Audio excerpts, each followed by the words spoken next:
안녕하세요. 말씀 한 줌. 오늘은 사사기 4장 11절에서 24절 말씀을 함께 살펴보도록 하겠습니다. 모세의 장인 호밥의 자손 중 겐 사람 헤벨이 떠나 게데스에 가까운 사하나님 상수리 나무 곁에 이르러 장막을 쳤더라.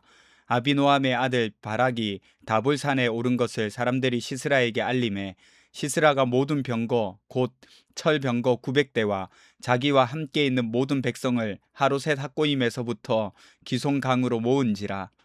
드보라가 바락에게 이르되 일어나라, 이는 여호와께서 시스라를 내 손에 넘겨주신 날이라. 여호와께서 너의 앞서 나가지 아니하시느냐 하는지라. 이에 바락이 10,000명을 거느리고 다볼산에서 내려가니 여호와께서 바락 앞에서 시스라와 그의 모든 병거와 그의 온 군대를 칼날로 혼란에 빠지게 하심에 시스라가 병거에서 내려 걸어서 도망한지라. 바락이 그의 병거들과 군대를 추격하여 하루셋 학고임에 이르니 시스라의 온 군대가 다 칼에 엎드러졌고 한 사람도 남은 자가 없었더라. 시스라가 걸어서 도망하여 겐 사람 헤벨의 아내 야엘의 장막에 이르렀으니 이는 하솔 왕 야빈과 겐 사람 헤벨의 집 사이에는 화평이 있음이라. 야엘이 나가 시스라를 영접하며 그에게 말하되 나의 주여 들어오소서, 내게로 들어오시고 두려워하지 마소서 하매 그가 그 장막에 들어가니 야엘이 이불로 그를 덮으니라. 시스라가 그에게 말하되 청하노니 내게 물을 조금 마시게 하라. 내가 목이 마르다 하매 우유 부대를 열어 그에게 마시게 하고 그를 덮으니 그가 또 이르되 장막 문에 섰다가 만일 사람이 와서 내게 묻기를 여기 어떤 사람이 있느냐 하거든 너는 없다 하라 하고 그가 깊이 잠드니 헤벨의 아내 야엘이 장막 말뚝을 가지고 손에 방망이를 들고 그에게로 가만히 가서 말뚝을 그의 관자놀이에 박음에 말뚝이 꿰뚫고 땅에 박히니 그가 기절하여 죽으니라. 바락이 시스라를 추격할 때에 야엘이 나가서 그를 맞아 그에게 이르되 오라, 내가 찾는 그 사람을 내가 내게 보이리라 하매 바락이 그에게 들어가 보니 시스라가 엎드러져 죽었고 말뚝이 그의 관자놀이에 박혔더라. 이와 같이 이 날에 하나님이 가나안 왕 야빈을 이스라엘 자손 앞에 굴복하게 하신지라. 이스라엘 자손의 손이 가나안 왕 야빈을 점점 더 눌러서 마침내 가나안 왕 야빈을 진멸하였더라. 아멘. 오늘은 사장의 뒷부분을 읽었습니다. 어제 읽은 사장 앞부분이 전쟁을 위한 출전 과정이라고 본다면 오늘 본문은 이제 본격적으로 전쟁을 치르고 그 결과를 알려주는 본문이라고 볼 수가 있어요. 그리고 이 과정에서 이스라엘을 향하신 하나님의 약속의 결과를 확인할 수 있습니다. 먼저 갑작스럽게 겐 사람 헤벨에 대해서 설명하는 구절이 나와요. 순간적으로 저는 오늘 본문이 잘못되었나, 날짜를 잘못 봤나 이렇게 생각했어요. 너무 뜬금없이 나와서 말이죠. 전쟁 중인데 헤벨 이야기를 왜 하나 싶었거든요. 그런데 야엘이 등장을 하게 되는데 자연스럽게 야엘이 등장하는 이유를 설명하기 위해서 지금 미리 설명해 두고 있는 거다. 이렇게 보시면 되겠습니다. 헤벨은 누구입니까? 겐 사람이거든요. 겐 사람은 모세의 장인 누구였죠? 이드로. 그러니까 이드로의 후손들입니다. 그래서 이 사람들은 이스라엘의 우호적인 민족이었어요. 그리고 오늘 본문에 보면 이 헤벨은 가나안 왕 야빈과도 서로 잘 지내고 있었던 사람으로 보입니다. 그래서 시스라가 그 집에 간 이유도 아마도 왕과 잘 지내는 겐 사람 헤벨의 집이니 안전하다, 나를 해칠 사람들이 아니다 라는 판단이 섰기 때문에 갔던 걸 거예요. 그래서 그 장막으로 도망친 겁니다. 다시 전쟁으로 돌아와서 드보라가 외칩니다. 일어나라. 그리고 여호와께서 너보다 앞서 나가지 아니하시느냐 하고 선포하죠. 그렇게 이 전쟁은 하나님이 하신다는 사실을 선포하고 알려줍니다. 15절에 보시면 여호와께서 시스라와 그의 모든 병거를 혼란하게 하셨다라고 했는데 5장에 드보라와 바락이 승리를 노래하거든요. 거기에서 뭐라고 하냐면 기송강이 무리를 표류시켰다 이렇게 말을 합니다. 그들의 자랑이었던 이 철병거를 진흙탕 속에 빠뜨렸음을 묘사하는 거예요. 그래서 그들의 자랑을 짐으로 만들었어요. 여러분, 기송강이 넘치면 어떻게 될까요? 그 흙탕물들이 넘쳐날 거 아니에요. 그러면 진흙이 왕창 흘러나오겠죠. 그러니까 철병거가 그 진흙 속에서 갈 수가 없는 겁니다. 그렇게 시스라는 아무것도 건진 것 없이 겨우 자신만 도망쳐 나오는 거죠. 도망쳐서 나온 시스라는 헤벨의 장막으로 찾아가는데 걸어서 갔다고 합니다. 그러니까 얼마나 치열하게 도망쳐 나왔는지를 알 수가 있겠죠. 야빈과 화친한 집안이었기 때문에 마음 편히 쉴 수 있는 곳이라 생각하고 간 곳 헤벨의 장막입니다. 그렇게 지친 몸을 누이고 목을 축인 뒤에 깊이 잠이 들게 되죠. 이때 성경에 한 번도 등장하지 않았던 사람 야엘이라는 여인이, 그것도 이스라엘 사람이 아닙니다만, 이 사람이 시스라를 죽입니다. 관자놀이에 장막 말뚝을 대고 방망이로 쳐서 관통시켜 죽이는 거죠. 잘 상상이 되지 않겠지만 당시 유목 생활에서 장막을 설치하고 해체하는 일은 주로 여성들이 했습니다. 그러니까 장막 말뚝을 방망이로 땅에 박는 것은 익숙한 일이었다는 거예요. 그렇게 철병거를 지휘하던 장군은 결국에는 여인의 장막 말뚝에 죽게 되는 거죠. 이 얼마나 허무한 죽음입니까? 드보라가 바락에게 영광을 여인이 차지할 것이라고 했던 그 하나님의 말씀이 이렇게 이루어집니다. 그리고 성경은 이 날에 하나님이 가나안 왕 야빈으로부터 이스라엘을 구원하셨다 이렇게 기록하죠. 계속해서 강조하지만 바락이 싸운 것이 아니라 하나님이 싸우셨다는 것을 알려주고 있습니다. 여러분 기억하세요? 하나님이 이방 민족을 남겨두신 이유를 설명한 적이 있었어요. 그 이유 중에 하나가 바로 전쟁을 알지 못한 세대에게 전쟁을 가르치기 위해서라고 말씀드렸죠. 전쟁을 가르친다는 뜻이 무슨 뜻입니까? 우리가 생각하기에 전쟁을 가르친다면 칼 쓰는 법이나 전술을 익히는 것, 뭐 그런 것들을 생각할 건데, 지금 하나님께서 전쟁을 가르치시는 것은 그런 걸 말하는 게 아니에요. 전쟁의 승패가 하나님께 달려있다는 것을 가르쳐 주고 있는 겁니다.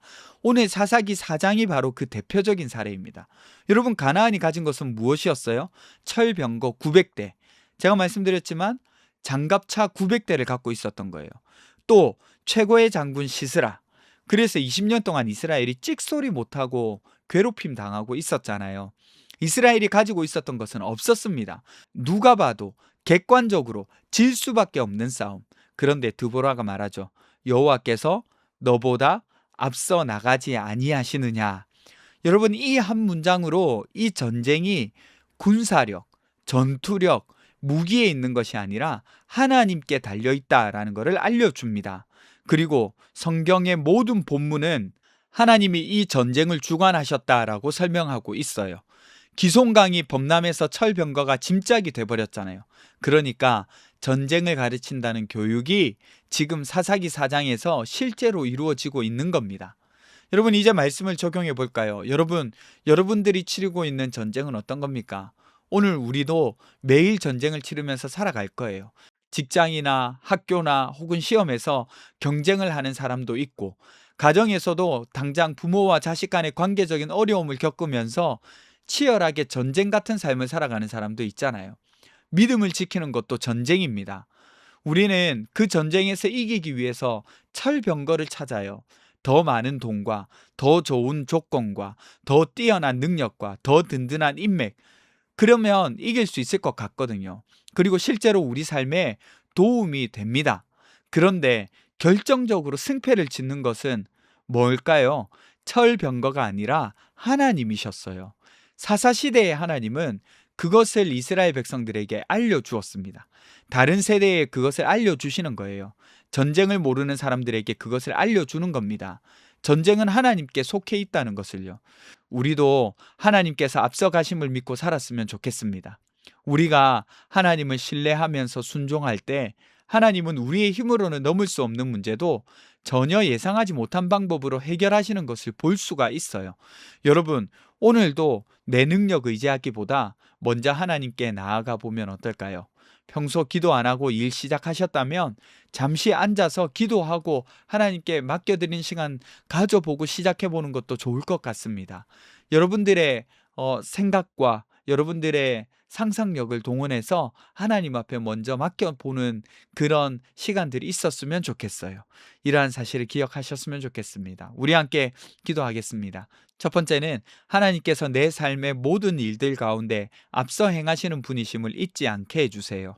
두 번째는 하나님의 일하심을 볼 수 있는 하루 될 수 있게 도와주세요. 우리 함께 기도하며 나가도록 하겠습니다.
하나님, 오늘도 전쟁과 같은 치열한 하루를 살아갑니다.